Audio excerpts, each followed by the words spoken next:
ASEAN foreign ministers are set to meet for talks with key dialogue partners in Kuala Lumpur this week.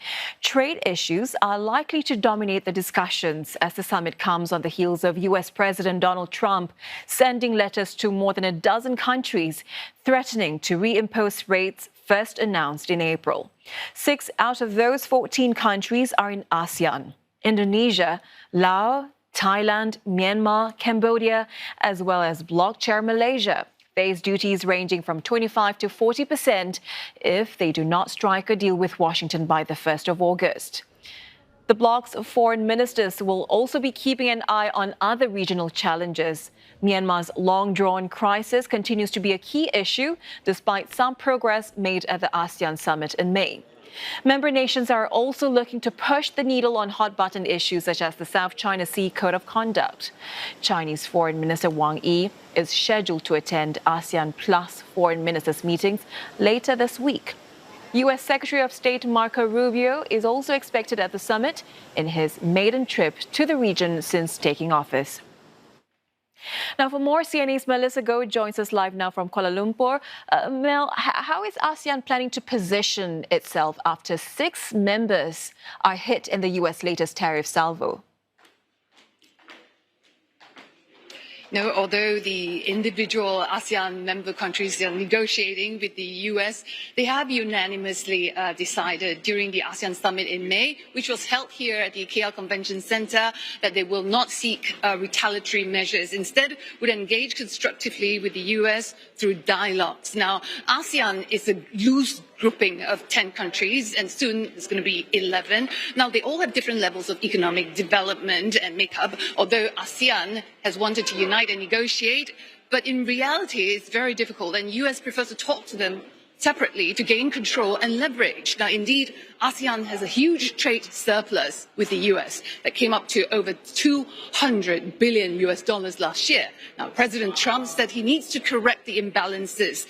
But unilateral tariffs disrupt trade, investment, and causes havoc to supply chain. Now, ASEAN foreign ministers have expressed their concerns of the escalating global trade tensions in a joint communique draft that was cited by CNA today, and reiterated their resolve to speed up integration and boost inter and intra-ASEAN trade.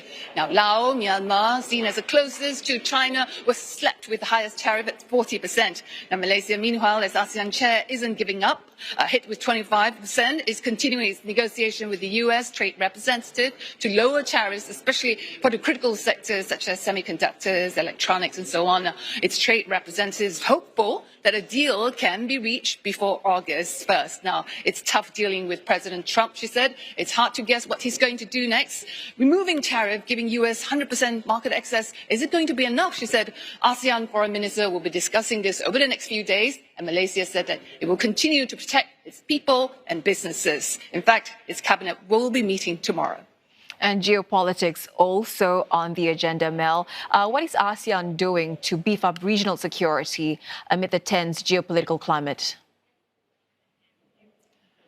You know, indeed, this 58th ASEAN foreign ministers meeting held in Kuala Lumpur and the related meetings are seeing a huge surge of participation of leaders, big wigs from across the region.